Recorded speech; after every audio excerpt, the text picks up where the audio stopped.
Assalamualaikum warahmatullahi ta'ala wabarakatuh.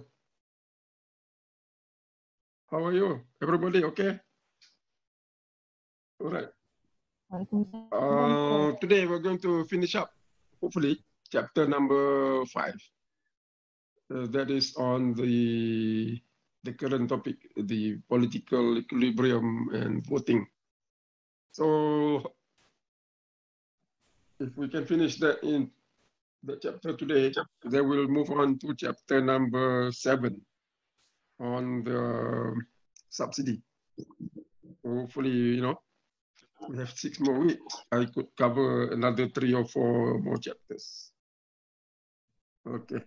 Now, anything from last class? Any question, any comment from last class? Okay. So what we're going to do today, I will continue with the median water theorem. All right. That's where we stop before the break. And then we're going to look at the first model, where you have the voting, all right, by the simple majority rule. And we can see from that model, the outcome of the model would also be related to the median voter. So median voter theorem is actually an important theorem, all right? Important theorem for this topic. And it also can be used by actual politicians, real politicians, when they make their decision to run for election and to win election. So one of the strategy of winning an election is applying the median voter theorem. So we're going to look at that perspective also. Okay. So now let's come back to the median voter theorem. So we know already, okay, what is the median voter and what is the median voter theorem? What does it say? It says that the outcome of the voting by simple majority rule will or is the most preferred choice of the median voter. Median voter, who are they? They are the voters or voter whose most preferred preference is in the middle of all most preferred choices. All right. So we already looked at that in terms of the pairwise voting. If I can go back to the diagram, where was the diagram? Okay, this one. Okay, this one where everybody has single peak preference. So I think I already mentioned that the outcome of this voting, which is the output equal to 2, and that is the most preferred choice of voter C, correct? And C is the median voter. Okay, so I think we did that. C is the median voter. The outcome of the voting is his most preferred choice, which is 2. So in this case here, only the median voter get his most preferred choice. Other voters do not, okay? Either they get too little or they get too many. Only the median voter will get his most preferred choice. So that is the other implication. So if I go back to the discussion here, outcome most preferred choice of the median voter. Okay, so to continue from there,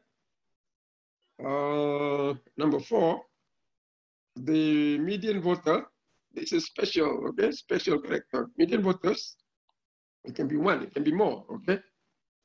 They will get their most preferred choice because the outcome of the voting process is their most preferred choice. So they will get their most preferred choice. Example here, okay, C is the median voter, he will get 2, okay, which is the outcome of the voting, and that is his most preferred choice.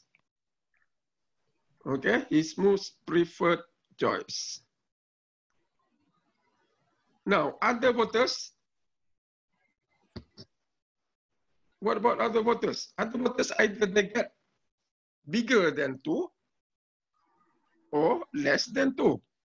Okay, so either they get, because the equilibrium is 2, either they get too little or too few.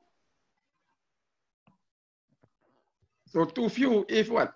If their most preferred choice is less than the equilibrium. Okay, if most preferred choice less than the equilibrium.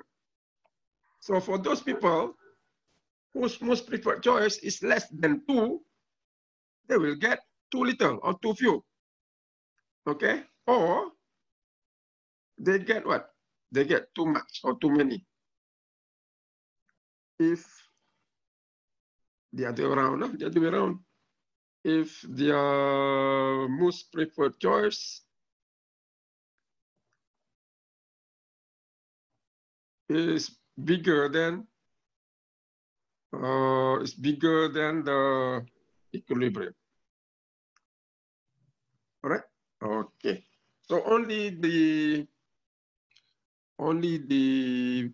median voter get his most preferred. Others can be happy, okay, more happy because they get too many. That means their most preferred choice is more than the equilibrium. They will be happy as well. And others may not be happy. Why? Because they get too few. What they get is less than what their most preferred choice is. Okay, so if you go back to the diagram, okay, since there are only 3 people, of course, this, we can make the relation or the comparison. Now, if you look at the voters B and A, who get too few? Which voter will get too few? That means his most preferred choice is more than the equilibrium.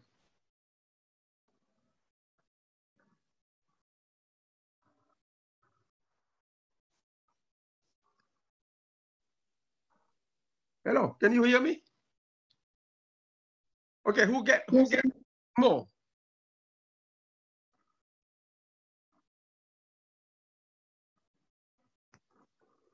Ni semua dah mute ke apa? Yes. Who get more? Who get more than what he wants? C. C, right?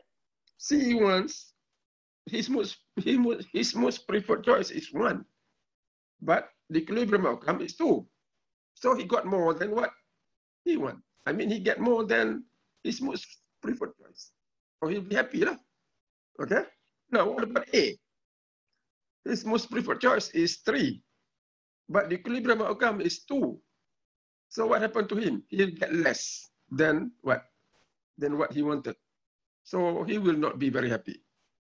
As we already said earlier, through the voting process, or by, I think that one we were discussing about taxation, right? So similarly here, by the voting process, somebody will get more than what they want, all right? Somebody will get less than what they want. So some people will be happy, some people will not be happy. So that is the implication of the median voter theorem, all right? Only the median voter will get the most preferred choice. Now, if I come back to here, the first model, where we're talking about the tax, all right, which is equal to the average cost divided by the number of the people. And we can also see here the outcome of this voting. What is the outcome of the voting? Okay, come back here.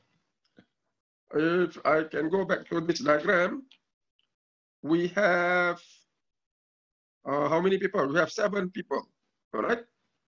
And the outcome of the voting is Q equal to 4 by simple majority. And what is the relationship between the equilibrium with the median voter theorem?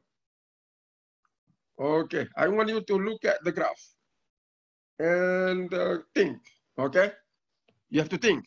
Some people don't think, okay? When you answer the quiz, okay, I got many comments about the quiz. I will discuss it on next class.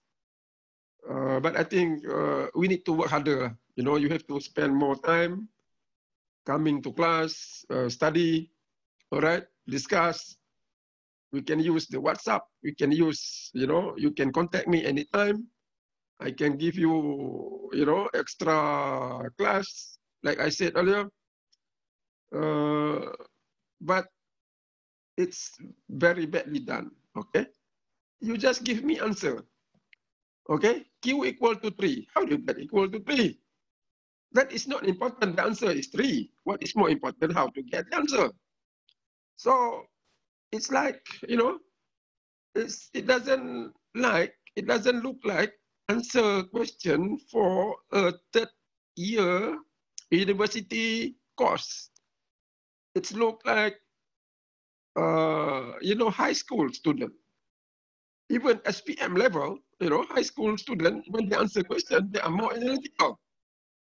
But when you answer a question, you know, in the quiz, just give me the answer. It doesn't reflect. Okay? It doesn't reflect. So it's very upset.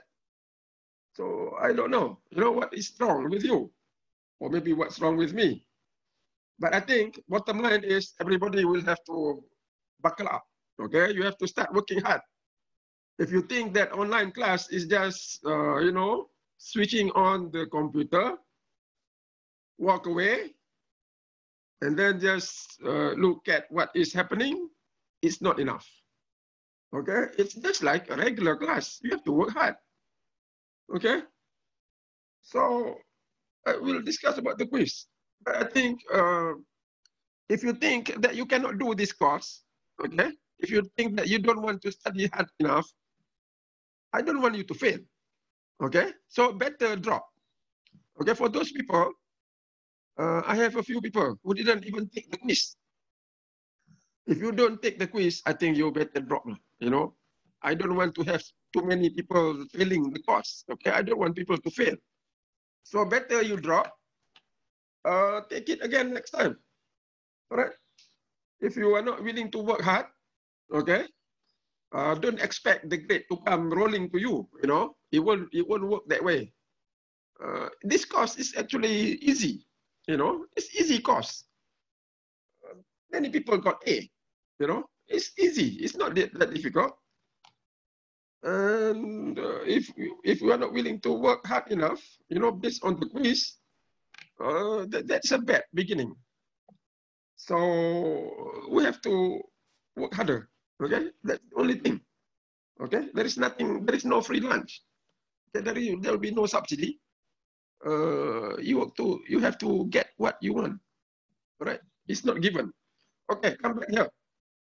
Now, if you look at this diagram, how does it relate to the median voter theorem? Okay, I wanted to think. Okay, I give you a few minutes. Just look at this diagram. You have 7 voters. Look at the equilibrium. Relate to this median voter theorem. Okay, do it now.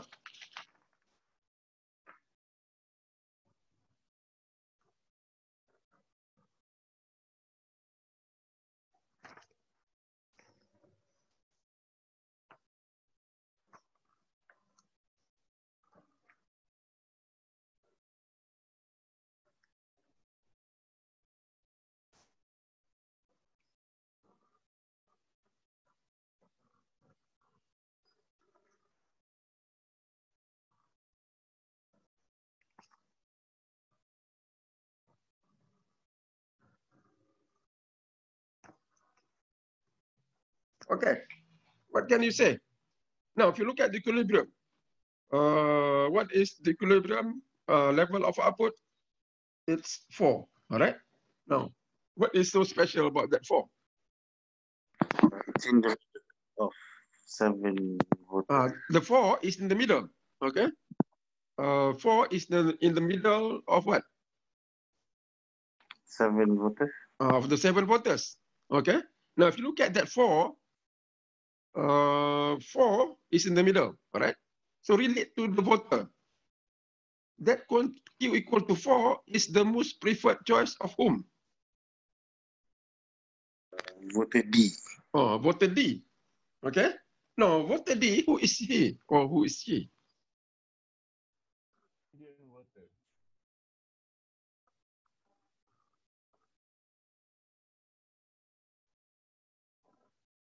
Siapa D ni? Of course, there is a name to him, but I don't want the name. What is the characteristic of that voter D? Median voter. D is the median voter. Okay. So if you look at this model, D is the median voter. The outcome is 4. And that 4 is the most preferred choice of the median voter, which is D. All right. So the outcome of this voting process by simple majority rule is what? Is the outcome or the most preferred choice of the median voter. So in this model, again, the median voter work, okay? The median voter theorem apply here. Why? Because the most or the median voter, which is D, get his most preferred choice. Or in other words, the outcome of the voting process by simple majority rule is the most preferred outcome of the median voter. The median voter is D, all right? D is in the middle, see here, A, B, C, D, E, F, G. So D is most preferred choice. Quantity is 4, which is in the middle of all most preferred choices of other voters. So the outcome of the voting process consistent with the median voter theorem. Right? The median voter will get his most preferred choice. Other people, okay, if you look at other people, E, F, G. Now, what can you say about these people in relation with the equilibrium quantity? And also you look at these 3 people, A, B, C, okay? What can you say about their most preferred choice in relation to the equilibrium quantity?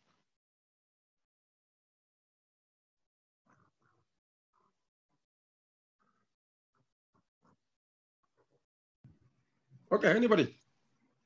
It's less than equilibrium quantity. The people, the voters A, B, C will get more, okay? Will get more than their most preferred choice. And the voters to the right, D, E, F, G, get less than their most preferred choice. Okay? G will prefer 7. F prefer 6. And this guy's E prefer 5. But everybody get only 4. All right? So you can say that, okay, in relation to the median voter theorem, E, F, G will get too few or too little, all right? Because their most preferred choices is more than the equilibrium outcome, okay? So too few, that means their most preferred, I think I got to write somewhere, it's already grounded here. So it's just like what we were talking about earlier. Okay, you relate back to the last statement that I said that we have. Some people, okay, some voters, EFG will get less than their most preferred outcome. That means they get too few. And on the other hand, the voters A, B, C will get more than their most preferred outcome, right? Or their most preferred choice. Their most preferred choice was 1, 2, and 3, right? But they'll get 4. Okay, so the median voter theorem is important because that is the outcome of the voting process under simple majority rule. Okay, any comment, any question? So that would have very important implication for real life, okay, real life politician when they run for election, which we will, you know, we will look at that a little bit. All right. So the assumption, okay, we go back to the problem here. The assumption of the consistent outcome, all right, in the voting process. So we make the assumption here. The assumption that we make, one of the important assumptions. Of course, there are other assumptions which we don't go through. One assumption, so that we have a consistent outcome of the voting, okay, consistent outcome and unique equilibrium is by assuming every voters have a single peak. Okay, so go back to the model that we're talking about, single peak preference.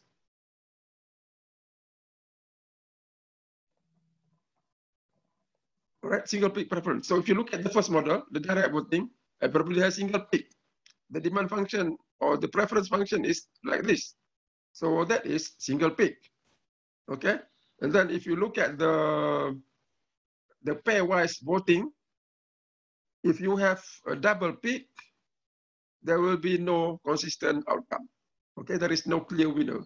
So when we say consistent outcome, there is a clear winner. So in other words, if you have 3 choices, A, B, C, all right, consistent outcome meaning what? Meaning, if you go back to the principles of economics, if A is preferred to B, okay, that's consistent, and B is preferred to C, then what? Then A is preferred to C. So that is what we mean by consistent. So to have that outcome, consistent outcome, we must have what? Single peak preference. So in other words, by application of the model that we were talking about, if A against B, A win, okay, so now I use win. A win. A go against B election, A win. And B go against C, B win. Therefore, what does it mean? It means that A, when he go against C, A will win. So here you have a clear winner, A. All right? A wins 2 elections, here and here. So that is consistent. And we assume that under that one, everybody has single peak preference. Now, the problem is, if you have a double peak preference, what happened? If A win against B, and B win against C, and then if A going against C, what happened? Here, there will be no consistent outcome. So if A going against C, what happened there?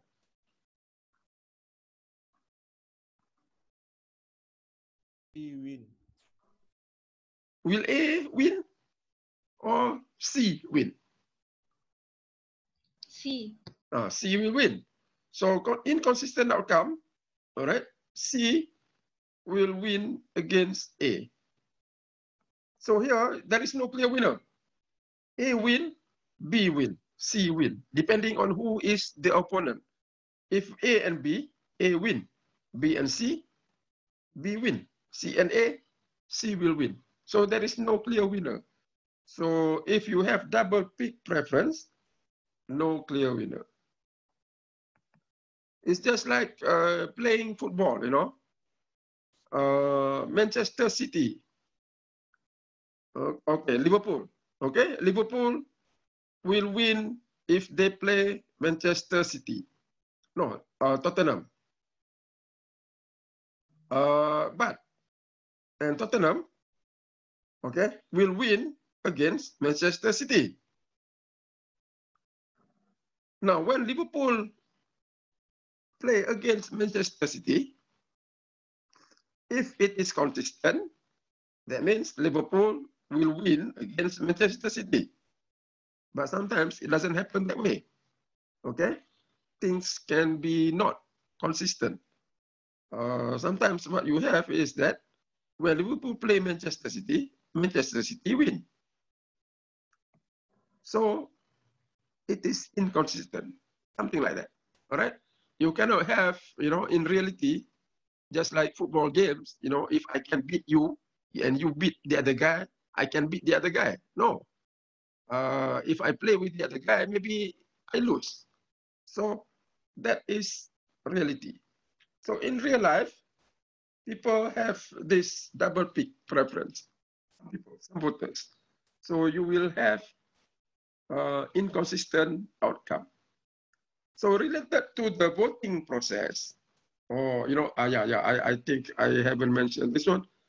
So if you have inconsistent outcome, then this voting will lead to what? Will lead to cycling. Or we call it, it's not lead to cycling, we call it cycling. Why cycling? There'll be no ending. There'll be no ending.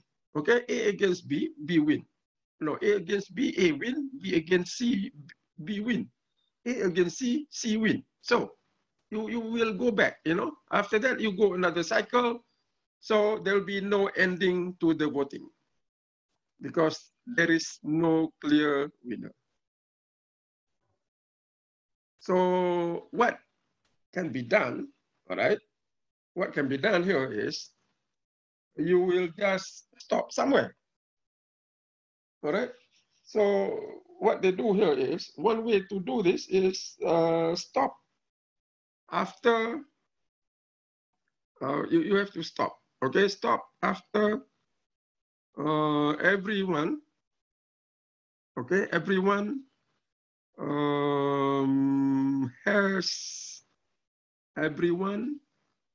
what do you call it? Stop after everyone. What is the word? Stop after everyone. Everyone fight. Everyone. Okay. Everyone fight or is voted. Okay. Run. Okay. Run. Everyone runs against others. Everyone. Once. Okay. Once. Or it's not A against B. B against C. It's not stop after everyone fight everyone else once. It stop after, or you stop elimination. Okay, you stop after one. I think this one is more right. One is eliminated, so, and then there is a winner. Okay, I will elaborate a little bit. Let's say you have the ABC. All right. Now A against B, A win. Okay. So when B win, when A win, B lose, B will be out. All right, B will not be fighting against C. Okay, so who is going to vote against C? A. Okay, A will fight against C and C will win. So you eliminate. It's like calamity here. Okay, eliminate. Now, if you have first B go against C, B win, all right? And then C will be out. B will run again what? B will be running again, and the opponent will be A. Okay? So B run against A. Who win? A will win. All right? Or you can have C running against A. A win. Oh, no, C will win. A will be out. So C will run against B, and B win. So by that way, you have a winner. Okay? By that way, you have a winner. Why? Because you eliminate one option. Okay? So now, what is a problem with this option? If one is eliminated, and then you have a winner. Okay, like I said earlier, everybody can be a winner. Is that right? No, everybody can be a winner. If you recall what I say, if A against B, A will win, B will be out. And then A will go against C, and C win. So I write that down. So in other words, with this, A against B. So A win. Okay? So B ni out. Now you have another C. Okay? So C will go against A, and C will win. So the winner will be C. So in other words, this is first round. That's second round. So you eliminate B. Okay? Now, you can have, it's not the only option. What is the other option? The other option would be you go B against C. B go against C, who win? B win kan? Okay? B win, and then C will be out.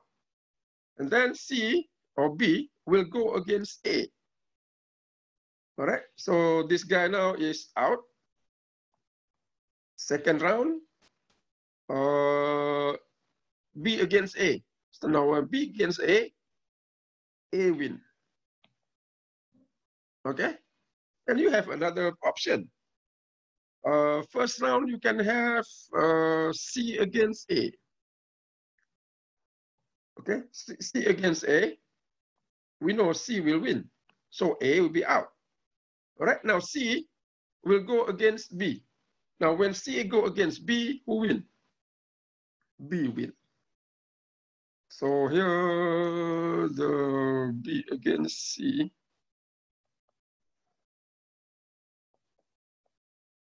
This guy win. So if you look at the possible option, okay, you have three ordering. So here you call it ordering. Three ordering of election. A can win here, B win. Now, what is so good about this thing? If you can relate to some voting process, what is implication of this voting process here?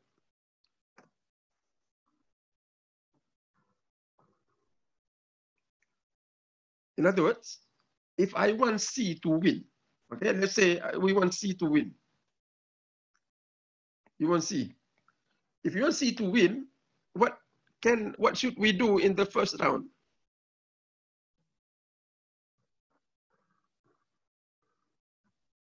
It should go against A. Not C, go against A. A against B, right? You have, you arrange A will go against B first. You know, if A go against B, A win, then I can beat A. All right. So if I want C to win, make sure that A will go against B first. All right, because I can beat A. All right, so B will be out. I can beat A. Now, if I want B to win, then what? C go against A first. You put C against A first. Okay, if I put C against A first, C will win. Then I can beat C. All right. So in this process, the ordering, all right, is important. Okay, the ordering of the election is important in order for you to want your candidate to win. All right, ordering is important in order for our choice to win. And we call this, okay, the people who has influence in the ordering of the election, you call that agenda setting or agenda setter. These people can be influential, all right? He can arrange the agenda. Agenda means the ordering, okay? Or, he can manipulate the agenda so that his choice can win.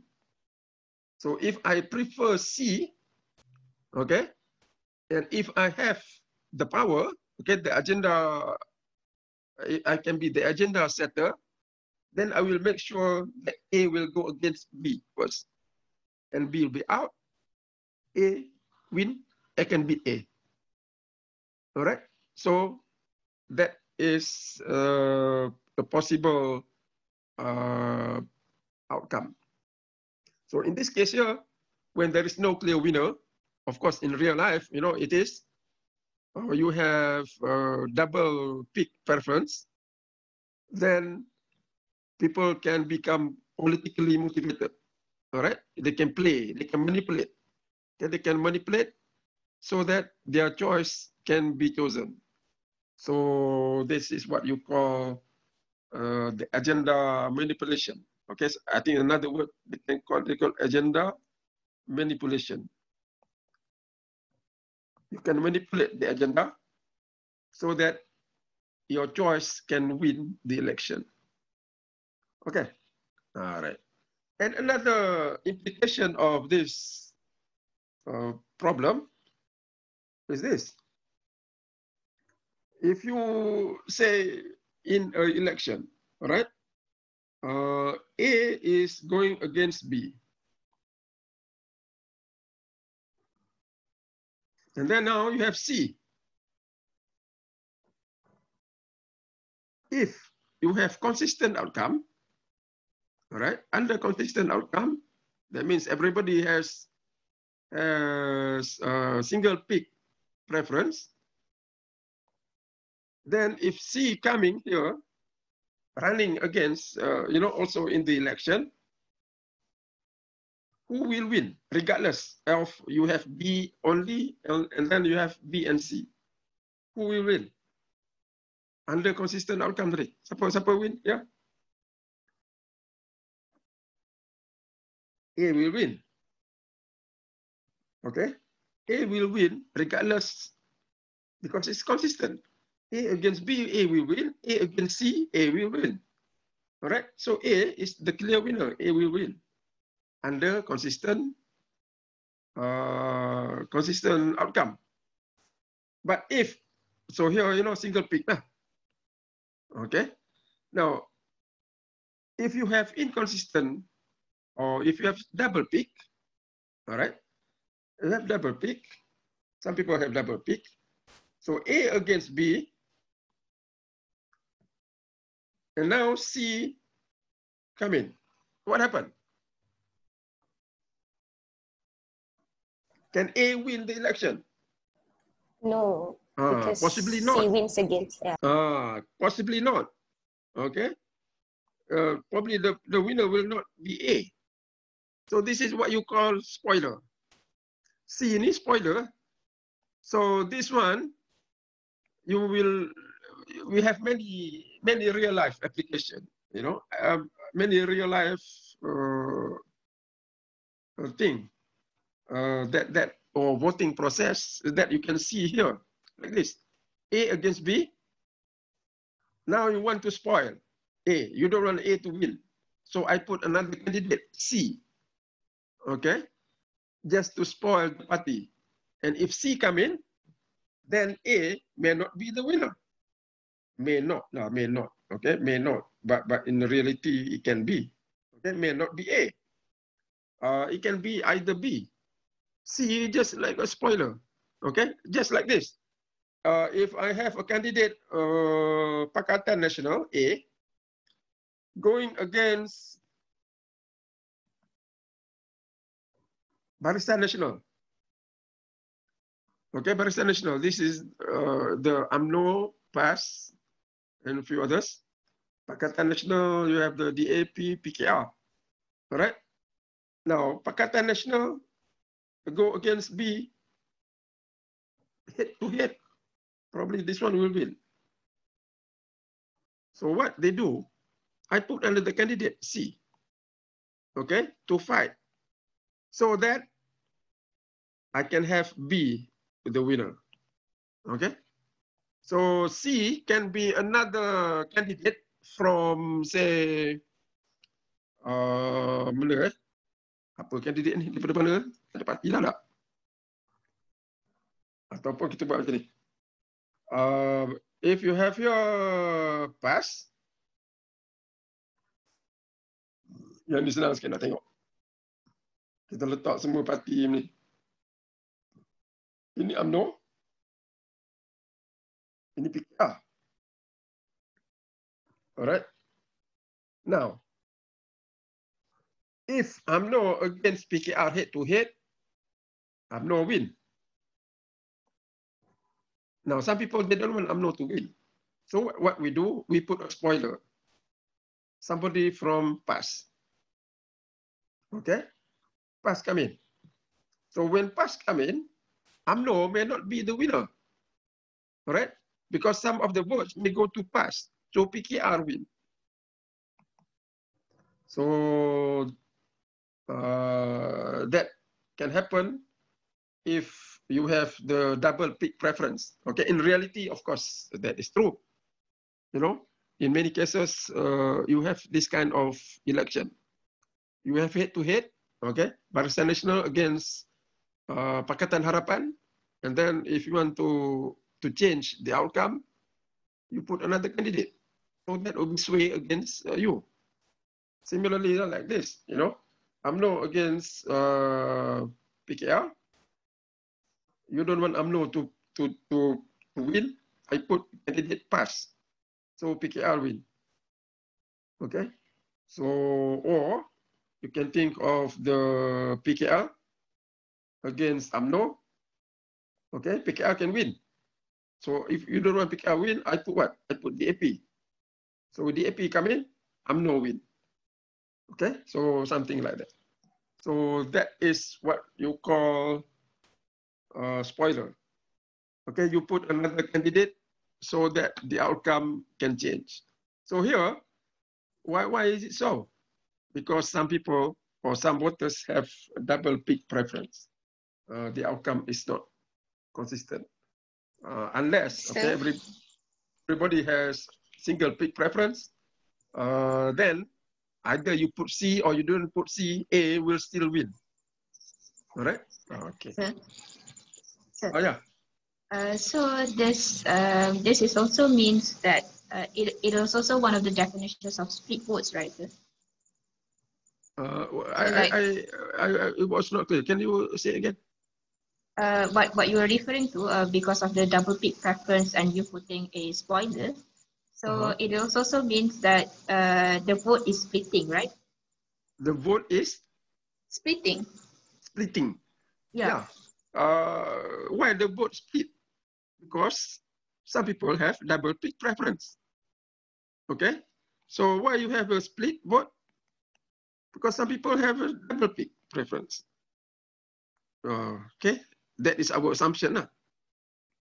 people are, or you put in a single way, people are not that rational, all right? But if people behave consistently, or you have single peak preference, if we know that A is the, A is the winner, either you put B or you put C or you put both, A will be the winner. But in the second situation, if A against B, then I put C, then A may not win. Okay, so you split the votes. Why you split the vote? Because people have double peak preference. So that is an explanation. All right. So in real life, that is what happened. All right. No, we cannot say because there are millions of people. Okay. So there are many people with double peak preference. So therefore, you can split the vote. You can put another candidate, and you can change the outcome of the election. Okay. All right. Anything else? Sir, in real life, for example, the PRU election, all the parties need to go against at one time. So how do they take advantage in this situation? Like, for example, you said the parties have to go against another first, and then you can be like agenda setter, for example. But in the case of PRU election, for example, the election must go at one time, where the parties are supposed to be against one another at one period. So how about that? So there is no pairwise election. So when we discuss this thing, there are two types of election. One is the pairwise, okay? But pairwise election is not that common. What is more common is the direct election, okay? The direct voting, okay? Now direct voting is when, like the general election, where you have head-to-head fight. In other words, Barisan Nasional going against Pakatan Harapan. So we make the choice, all right? But that doesn't mean this thing here cannot happen. Like I said earlier, if Pakatan Nasional going against Barisan Nasional head-to-head in one area, and then suddenly some politician, okay, they know that Pakatan Nasional will win, or Pakatan Harapan Pakatan Harapan, okay, Pakatan Harapan win. It's not. It's just expectation. Okay, we from their calculation, Pakatan Harapan very possibly can win. So what they do, if they don't want the PH to win, I put another candidate. All right, I put another candidate so that you can have Barisan Nasional winning that election. So that's somebody saying split the vote. Okay. So in other words, you have, when you have a third choice. Okay. When you have a third choice, A may not be the winner because of the double peak preference. All right. If you put a third choice, then B can win, or even C can win. You see. So that is one of the agenda manipulation in politics. Okay. Okay, right. Thank you, sir. Pairwise election, I think it worked. I do not know whether we have it here or not, but in many countries they have the low-level government. Okay, let's say the town council or the city hall. Small government, smaller form of government, or sometimes, you know, student government. You have 3 choices, you know. You may have that kind of election. You have 3 choices. So what you do, you have A going against B first, you know, one winner, and then that winner will take up the 3rd candidate and that will be the winner. It's not that normal, okay? It doesn't happen that often, but it's there, okay?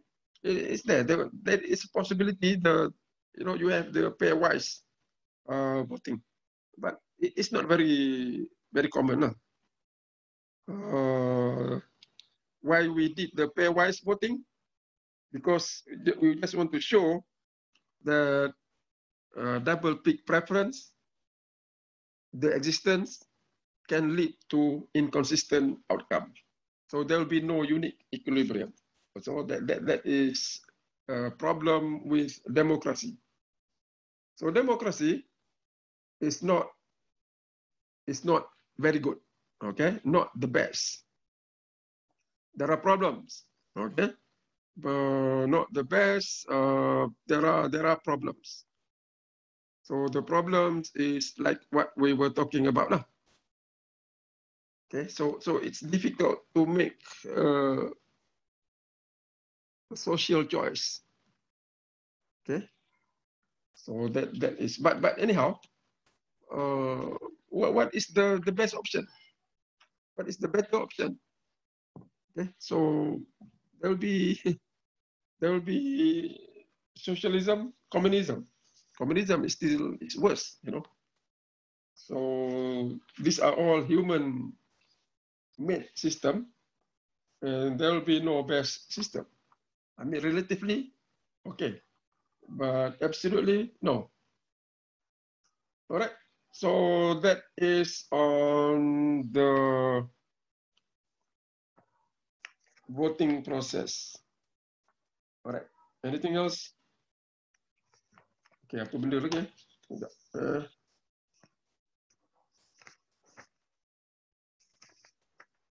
Okay. Yeah, this one, the application of the median voter theorem to real life. Now, let's say you are running for election. You belong to a political party or coalition in our country. And if you look at our country, normally you have 2 major coalitions, either Pakatan Harapan and Barisan Nasional, or now, you know, in the middle of the cycle, you have Perikatan Nasional, okay, Perikatan Nasional and Pakatan Harapan. But we go back to the election, the beginning of the election, where you have previously, you have the Pakatan Harapan and then Barisan Nasional. Now, if you want to win the election, all right, if you want to win election, what will do? This will relate back to the median voter theorem.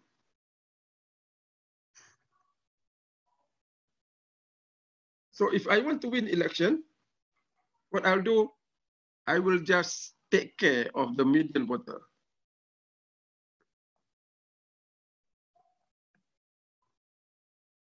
Okay, I'll take care of the median voters so that I can win my election. Because we know the outcome of a voting will be the most preferred choice of the median voter. So what? So if I want to win the election, I'll just make my policies or my choices closer or closest to the median voters' choices, so that I can get the simple majority vote. Okay, so that I can get at least 50% plus 1 vote, so that I can win the election. So that is the importance of the median voters. So let's look at the model. Okay, this one I think very relevant because politicians, I think they do this in order to win election. So you have these 2 coalitions. they want to win election, all right? And then they will focus on the median voters and see how. So here you have two parties, and of course, two candidates, all right? Or candidates A and B. So call it A, B. So you can think of it as your Pakatan Harapan, and this is Barisan Nasional. Now, let's say that we have one issue, or actually not one issue, but if you recall, before the election, this coalition normally they make their apa benda tu? What they call it? The election apa kita panggil? Yang dia prepare something before untuk election tu? Manifesto. Manifesto. So they prepare the manifesto or their policies, okay, or the issue. So if you are talking about one issue, it can be one issue. Or if you are talking about an overall policies, so we can say manifesto, okay, manifesto, or the issue, okay, can be one issue here can be the size of the public good, okay, size of government. That means the quantity can be the quantity of the public good, all right. So what they want is, of course, like I said earlier, they will focus on the median voter and see how. And let's say, all right, let's say one of these, they can take quite extreme view. Let's say this PH here, at the beginning can be very liberal. This Barisan Nasional can be conservative. If you look at government size, okay, conservative they prefer small government. Liberal, they want big government. Now, let's say, suppose there are so many voters, okay, millions of them, and they are normal distribution, okay? The voters are normally distributed.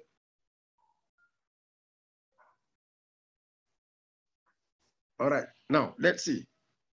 So we draw a diagram on the voters. This is the size of the government.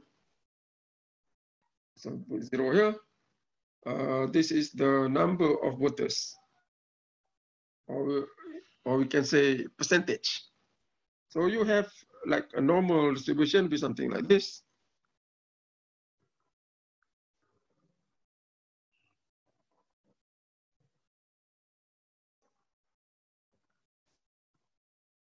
Be something like that. And here, conservative. So we can say Barisan Nasional kat sini, PH kat sini, liberal. Okay, so here conservative, more general.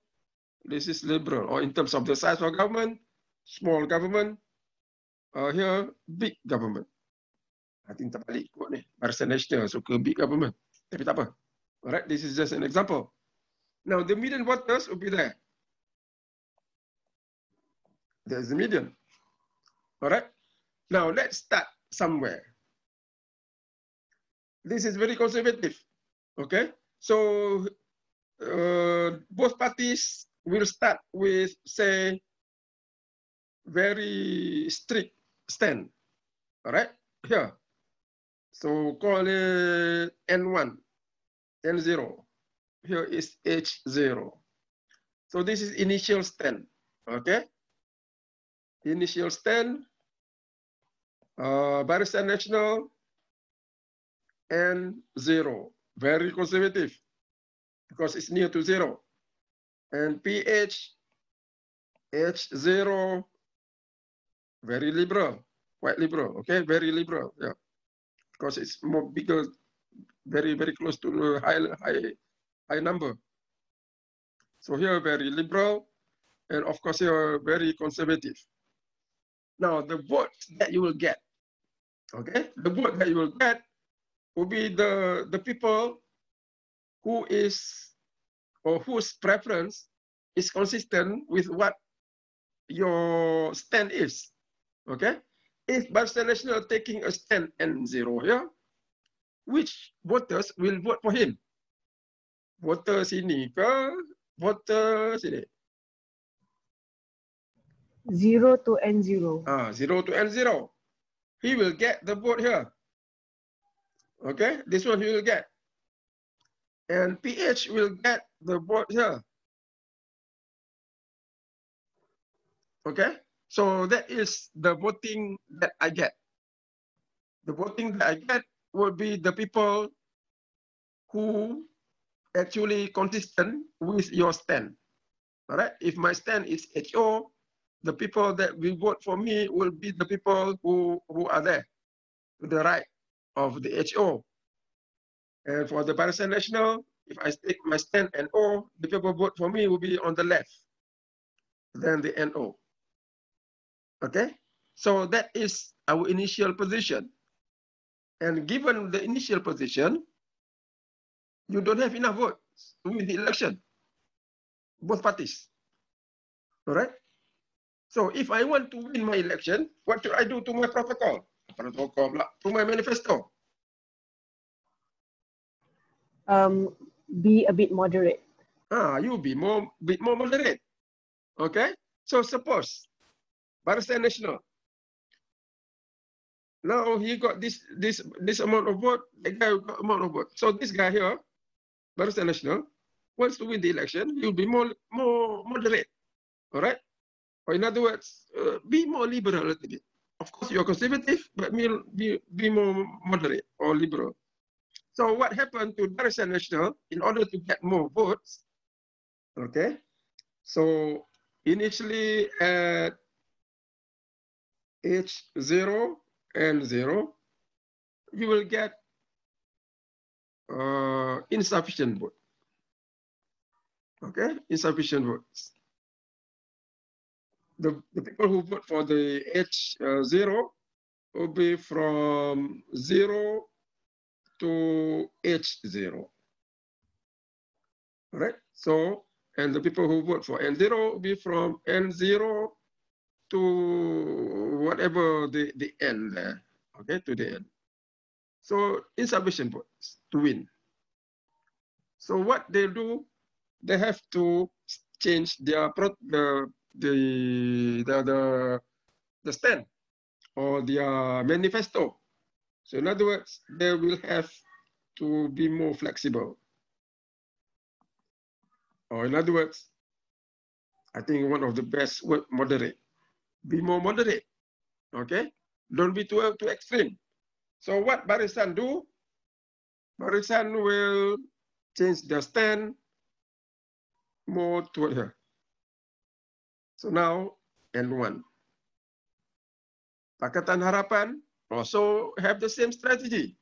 I cannot be too liberal. I have to be more conservative as well, a little bit. So they also move here. All right. So H1. Again, you will see that the votes increases, but still not enough to win the election. So what they do? They will go into what? They go more closer to the M. So let's say, okay, let's say Barisan Nasional will increase or will make their manifesto to take care of the median voters. So they will go up there. They go up there. Okay. So they get already 50%. Okay. And this guy, Pakatan Harapan, don't worry about him. Probably he will do that also. Okay. Now, when the Pakatan Barisan Nasional get to that stand, which is M, he will get 50% of the vote. During election time, he can get, okay, because there are millions of voters, he can get a little bit extra more, you know, from that side. So he will get more than 50%. Or he will get at least 50% plus one vote. Because what I need is only one extra vote, bigger than 50%. So Barisan Nasional win, okay? So let's suppose, okay, just consider Barisan Nasional. So look at the Barisan Nasional. He wants to win the election. He will be more moderate and then take stand or your what do you call it? The manifesto much close, okay? Closest to M. So he will get 50% of the vote. All right? And assuming that the Pakatan Harapan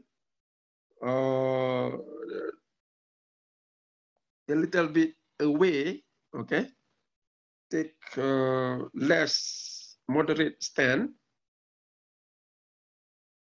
all right? That means not very close to M, a little off, okay? A little off to the M. So what you have is that Barisan Nasional will win, okay? He will get 50% plus one, at least, okay? At least. Maybe he get more. Because why?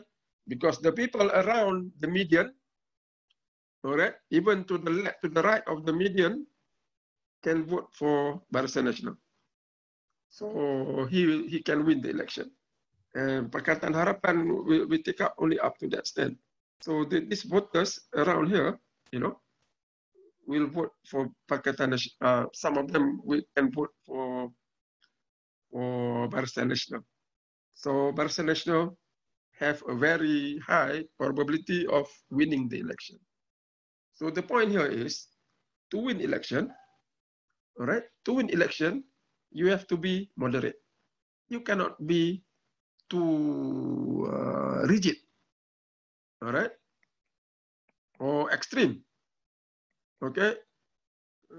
If you take a very extreme stand, it doesn't work because most of the people in the country or anywhere, we are moderate. You know, you just stand in the middle. It's not on the fence, okay? It's not standing on the fence. Standing on the fence, you don't have principles. But this is not on the fence. This is what? This is moderation, which is a proper political stand, okay? So if you take a very extreme stand, this is true many years ago. Probably you were not born yet. Okay, this was true many years ago. You can go back to history, past. Okay, UMNO. Past is very strict. You know, it's rigid. Or you don't call it extreme because extreme have a negative connotation. Actually, that is misuse of the word extreme. Strict or maybe rigid. Okay, in terms of the Islamic, you know, Islamic perspective. Or you want to introduce law, if I am in power, you steal something, I cut your hand. All right? So that kind of thing. And UMNO is very liberal. Okay? It doesn't matter. You know, you don't have to show that you are Islamic. You don't have to wear tudung. You don't have to do things as long as we behave good. Okay? So if you take this stand and that stand, you only can cater for limited voters. There are so many voters, Muslim voters, and we're talking about Muslim or even non-Muslim. So most of us are here, all right? You don't want to be too strict. At the same time, you don't want to be too liberal. Okay, so what happened over time? Okay, if you look at the history, past become more flexible. Okay, past become more flexible. That's true. And UMNO becomes a little bit strict. So now they can cater for the mainstream Malay. That means the median voter lah. So that's how it is. All right. It is real. All right. It's real. That means if you want to get support, you have to be realistic. In other words, you have to just focus on whom? On the median voter.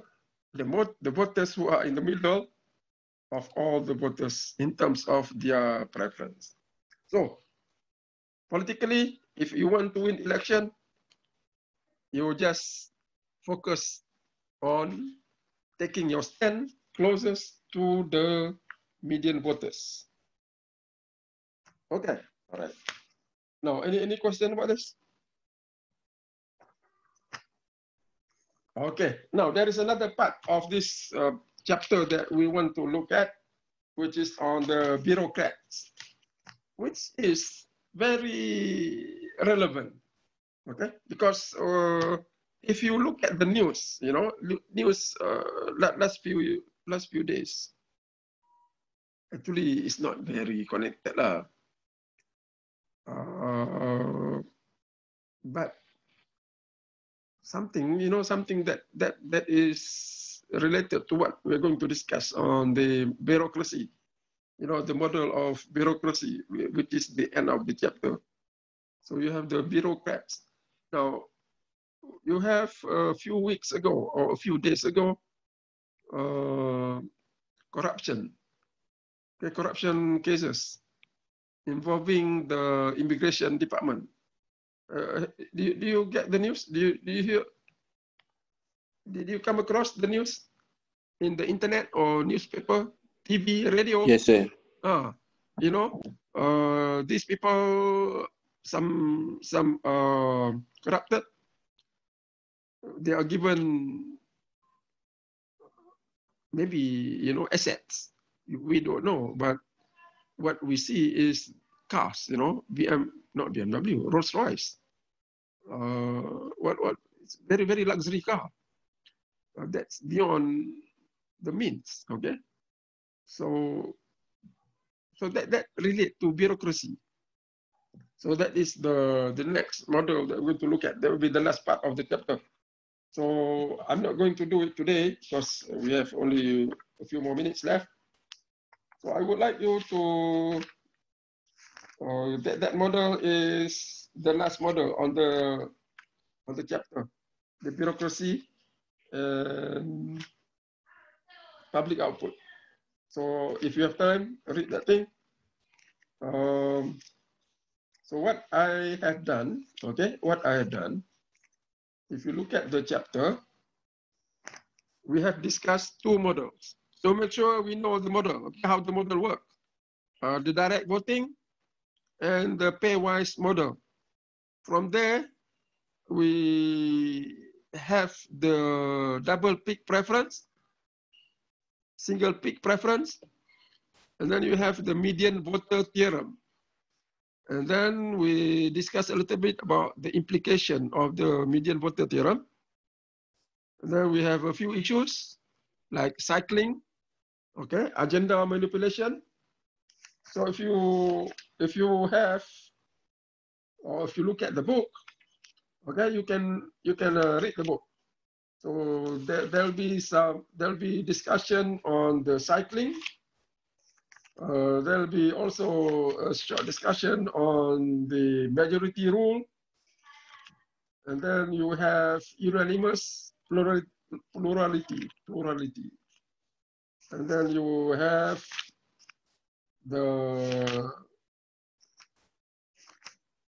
I think that's one thing that we discuss in class. So if you want to read the book, okay, you focus on the median voter, and then the unanimous consent and things like that. So what I would like you to read, okay, there are only one or two things. Sekejap, bateri pula datang. Oh.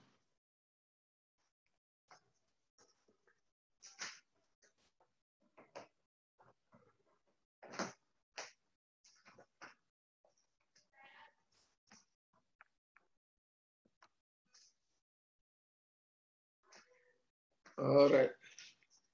So the one that I would like you to read, things that I don't cover in class, all right? The things that I cover in class, you read. Of course, you have to read so that your understanding will be better. So the one that I would like you to read is this. You go to that page, the political process. Okay, political process. Of course, we discussed this briefly. The political process. I want you to read the rules, okay? The minority rule, majority rule, and then you have the plurality, okay? Plurality, and then you have the unanimous, okay? All right. And then the median voter, of course, we cover in the class, so you can read that part. And then the one that I'm going to cover next time is on the bureaucracy. So the things that I don't cover in class and I want you to read is only that part. Other things, of course, is what I cover in class and also available in the textbook. So the two models are important, all right? The two models are important, which we discussed. That will be our basic model. And I would like you to do this question, chapter 5. Problems on chapter 5. Do question number 1, number 2. Actually, the questions here are quite good.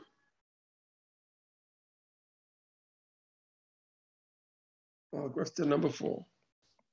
Okay, do that question and then maybe sometime we will discuss the question.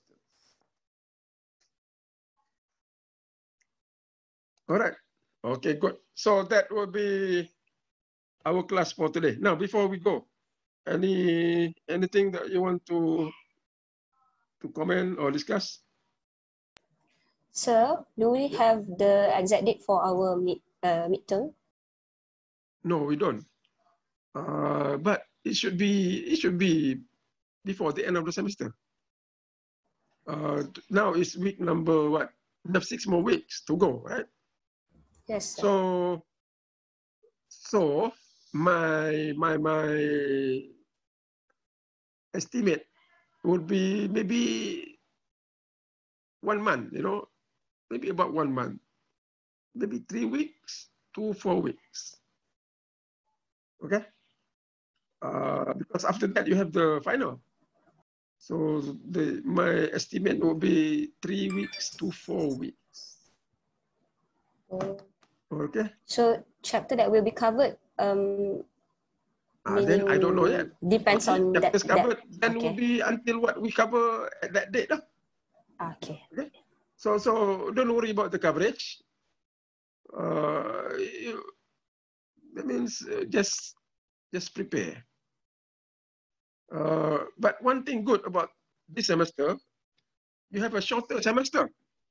Now, one shorter semester, that means we cover shorter coverage. The number of chapters probably will be lower, will be less. So you have less to study. But that doesn't mean, or it can mean one positive thing. You don't have that much to study, so that you can study. I mean, you can get it better, okay? Because you don't have 8 chapters, maybe you have only 4 or 5 chapters. So the coverage is not that wide. That means we can perform better, okay? Because you only have 5 or 6 chapters rather than 9 chapters. So the positive thing is you have less number of chapters, and that can lead to do better, you know. I hope people can do better because average is not as much. That's one positive thing lah. All right. So if you look at the quiz, you know, in the quiz, I only have 2 chapters. So I thought most people can do it because there are only 2 chapters. I have 1 or 2 models, you know, externalities, and 1 or 2 models from the chapter number 4. I thought we know it already, but it doesn't seem that way. Okay, so I'm not sure what is the problem. We have the classes, we have the recording.